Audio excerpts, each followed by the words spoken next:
warahmatullahi wabarakatuh. Halo sahabat semua, mau belajar si cerdik pandai. Perkenalkan, nama Ibu Yuzi Emelda SI, Guru Biologi SMA Negeri 4 Payakumbuh.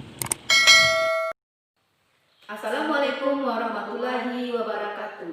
Halo anak-anak semua, perkenalkan, nama Ibu Yuzi Emelda SI, Guru Biologi SMA Negeri 4 Payakumbuh. Kemudian untuk asisten labor biologi Ibu adalah, halo, saya Aisyah Hamis sebagai asisten labor dari Yuzi Emelda.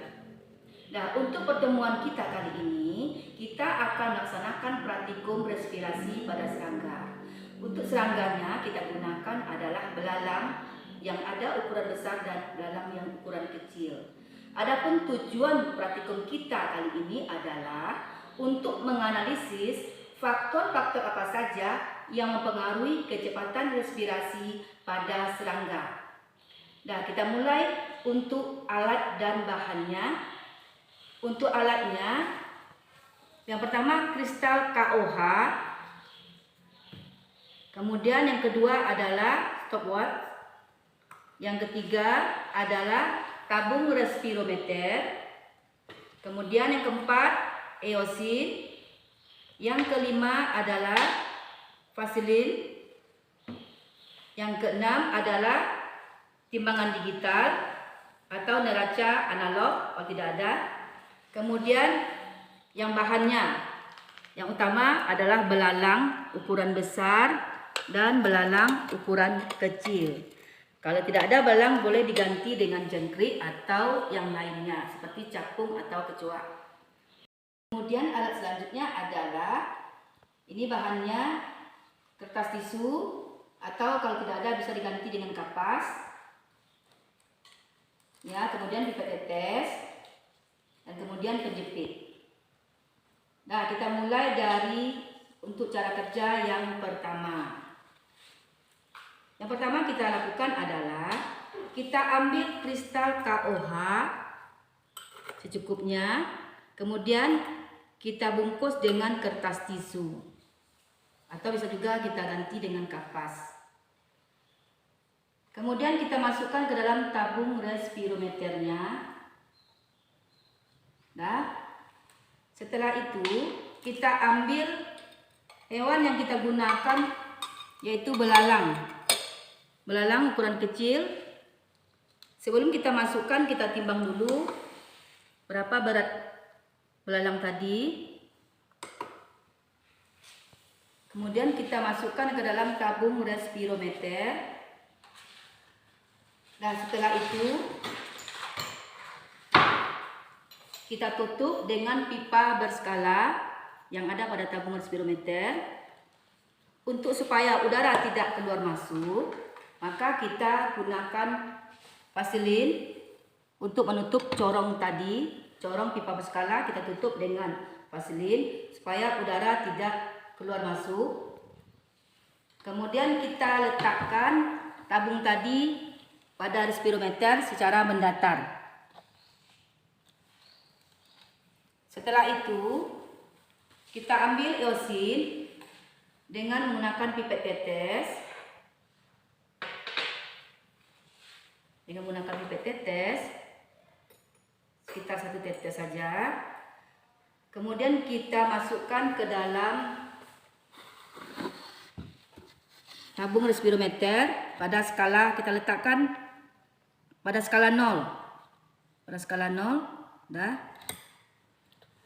Kemudian kita ukur berapa kecepatan atau laju respirasi dari serangga belalang tadi setiap 2 menit selama 5 kali. Jadi waktu yang kita gunakan adalah 10 menit ya. Nanti kita ukur berapa kecepatan respirasinya setiap 2 menit. Nah, kita gunakanlah stopwatch untuk mengukurnya.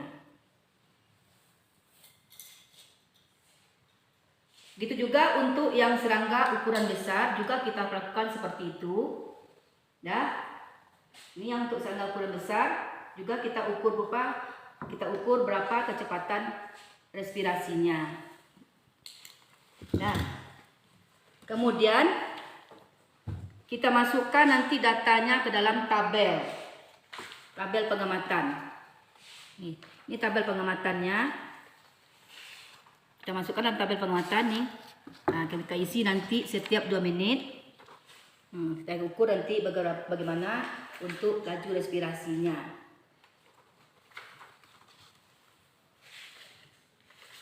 Dah. Untuk bahan diskusi atau pertanyaan nanti adalah yang pertama, apakah peranan dari eosin ini apa peranannya dalam praktikum ini? Yang kedua adalah apakah peranan kristal KOH yang kita gunakan tadi? Yang ketiga adalah bagaimana cara menggunakan respirometer tadi. Dan kemudian yang keempat, bagaimana kita mengetahui bahwa serangga bernapas mengambil O2 dalam praktikum respirasi serangga tersebut. Dan yang kelima, faktor-faktor apa saja yang mempengaruhi kecepatan respirasi pada praktikum serangga ini. Nah, setelah sampai 10 menit, nanti kita catat nanti datanya. Yang pertama, pertanyaan tadi adalah apakah fungsi kristal KOH? Fungsi kristal KOH ini adalah untuk mengikat CO2 agar tekanan dalam respirometer menurun. Jika tidak diikat, maka tekanan parsial gas dalam respirometer akan tetap. Maka eosin tidak bisa bergerak. Akibatnya, volume O2 yang dihirup serangga tidak bisa kita ukur. Pertanyaan yang kedua adalah apakah fungsi eosin dalam praktikum respirasi serangga ini? Eosin yang kita gunakan adalah untuk indikator O2 atau indikator oksigen. Yang ketiga, bagaimana cara menggunakan respirometer? Dalam respirometer ini kan ada pipa skala yang terdapat angka-angka. Angka-angka itulah yang mengukur berapa volume oksigen yang dihirup oleh belalang tadi. Kemudian yang keempat, bagaimana kita mengetahui bahwa serangga bernapas mengambil oksigen dalam praktikum respirasi serangga ini? Kita dapat mengetahui bahwa serangga mengambil O2 dengan bergesernya kedudukan eosin pada pipa skala dalam tabung respirometer. Ya. Kemudian yang kelima, faktor-faktor apa sajakah yang mempengaruhi respirasi pada praktikum respirasi serangga ini? Yang pertama adalah berat tubuh. Semakin berat tubuh serangga, maka kebutuhan oksigen akan semakin besar, sehingga menyebabkan kecepatan respirasinya juga meningkat atau tinggi. Yang kedua, ukuran tubuh. Semakin besar ukuran tubuh hewan yang belalang ini, maka kebutuhan oksigen akan banyak, sehingga kecepatan respirasinya juga meningkat atau tinggi. Yang ketiga adalah kadar oksigen. Kadar oksigen yang rendah pada frekuensi respirasi makin cepat sebagai kompensasi untuk meningkatkan pengambilan oksigen. Kemudian kebutuhan oksigen tadi bergantung kepada berat dan ukuran tubuh. Jadi semakin berat tubuhnya dan ukuran tubuhnya semakin besar, maka laju respirasinya juga akan semakin tinggi.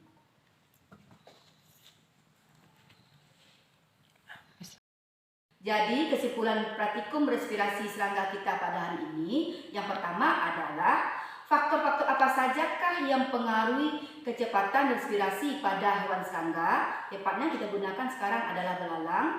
Yang pertama adalah berat tubuh.